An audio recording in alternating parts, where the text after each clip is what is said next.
people sometimes look at us and they'll think, hey, overnight success, or we'll hear that from time to time. And oh no, we were far from overnight success. We did put our time into it and effort into it. And is it doable and scalable with the right systems and strategies? Absolutely. But of course, you have to work for it, right? When we bought the 12 properties in 12 months, we're well known for, that we didn't watch TV that except for moving out with the kids that year, right? We sacrifice on certain things in order to live the life we wanted to live in the long term. Right. Okay. So why don't we dive into that then? Because I want to know your story. And again, I think you hit on something important, because a lot of people say, oh, these guys are overnight success, but they don't see all the hard work that goes into it prior to being able to buy 12 properties in 12 months, right? So where were you guys doing before? Where were you working? What were you doing? Were you happy with your job? Not happy? Yes. Well, when I met Dave, I had 2 rental properties. Dave had one. I used to work at our local college full-time. Dave was a full-time firefighter. And we knew that we could create wealth through real estate investing, but we didn't know how. So then we started working even more. Dave picked up every single job he could. He was a janitor, he was a school aid assistant, or a teacher's aid assistant. I was teaching as well, and on the side, and doing all these extra things to generate revenue. But we realized that we're trading our time for money. So we were maybe able to buy at best 1 extra property a year, working all these additional hours. And then we read the popular book, Rich Dad, Poor Dad by Robert Kiyosaki. And although it didn't teach us how to do it, it changed our mindset. We realized that we had it completely wrong. We were trading our time for money. And we thought, wow, if we can use creative financing, that's going to change our lives. And that's, we got obsessed, literally both of us, with it. Yes. And that's when we purchased 12 properties in 12 months. And they are solely owned and all multifamily. So that year, that was 56 apartments. So what year was that? That was 2017. Yeah, 2017. Yeah. 20. Okay. So when did your journey first start though into real estate? What year was that around, when you had the 2 and 1? Yeah, we met in 2012. 2012, and I had a couple prior to that. So I guess we kind of started in 2012. Yeah, and then we started buying 1 a year, right?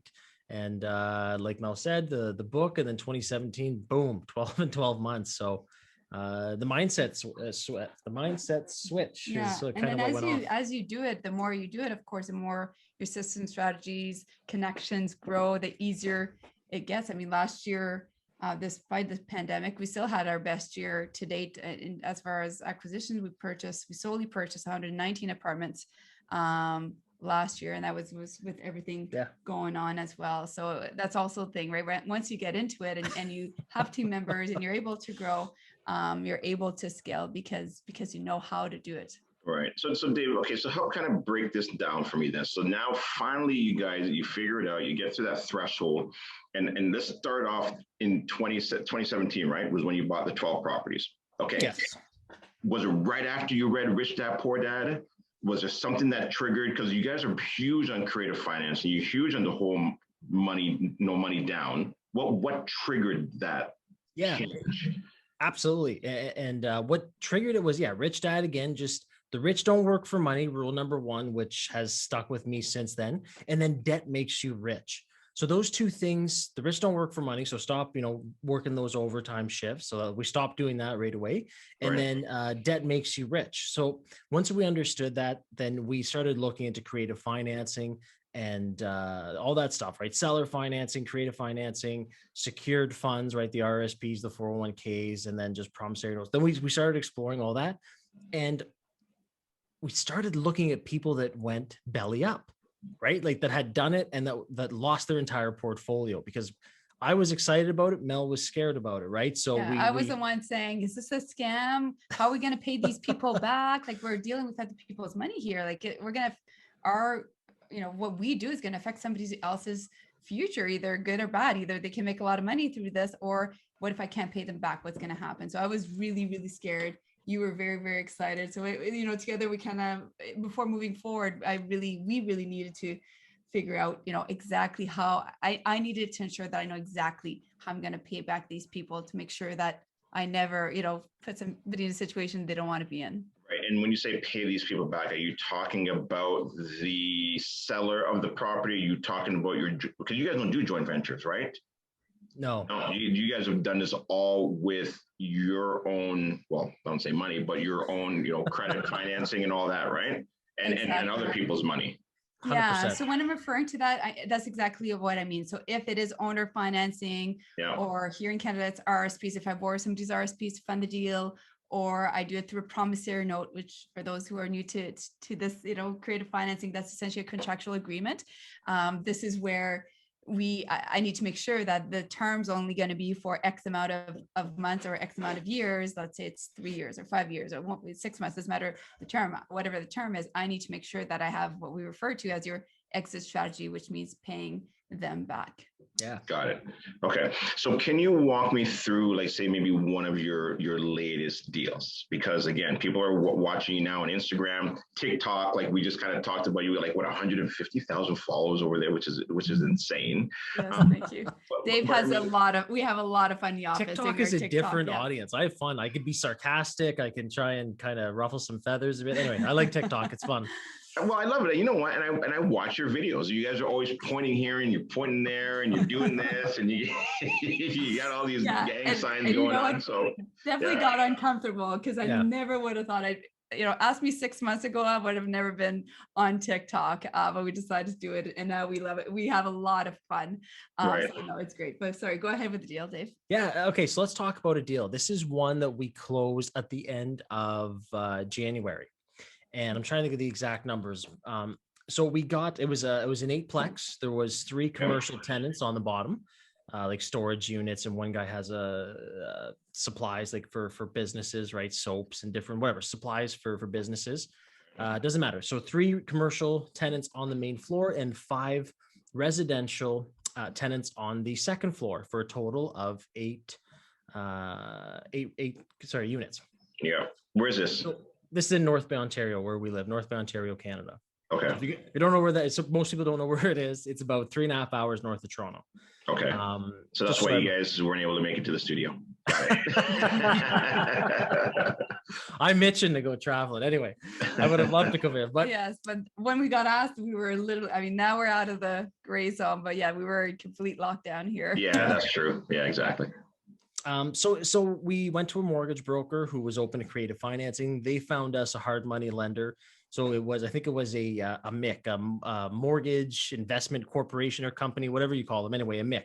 Yeah. And they gave us a first mortgage of, I think was it 55 or 65?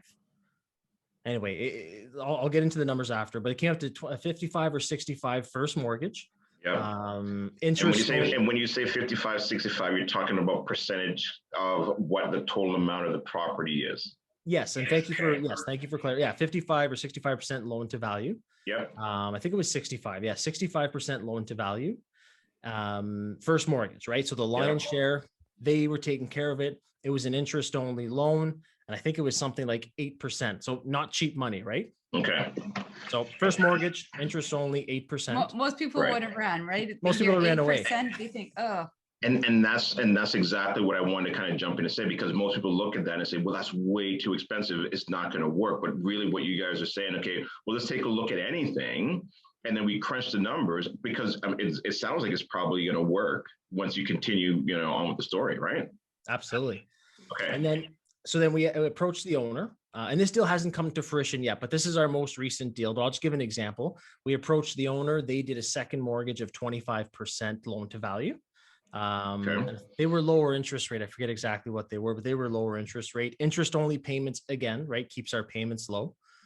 So that brought us up to roughly 90% loan to value, which again is not 100%. So for the remaining 10%, we ended up borrowing funds in the form of a promissory note, like Mel was mentioning earlier, basically a contractual agreement. And we took 10% of that, that 10% was from that, which ended up being our down payment in the deal.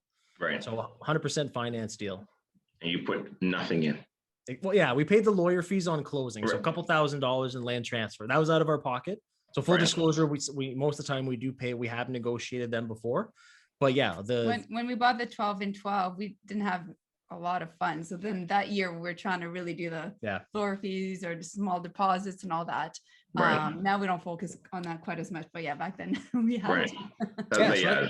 Yeah. Yep. Go ahead. Oh, sorry. No, so that's an example of a 100% finance deal. And we've already got one of the commercial units flipped over. So it's already higher rent. And one of the residential units has turned over. So already higher rent. And if we get one or two other residentials, then we'll probably be in line to refinance the building and pay everyone out. So it's just kind of rinse and repeat. So that's the most recent deal.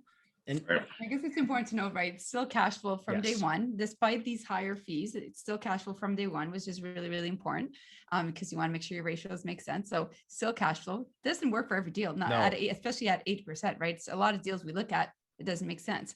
Or a lot of deals that we look at, we know we won't have our exit strategy to be able to pay back. So I think number one is make sure to always have your exit strategy. And number two is that not every deal makes sense. You're going to have to get used to finding a lot of deals, having an investor focused agent, and also finding off market deals as well.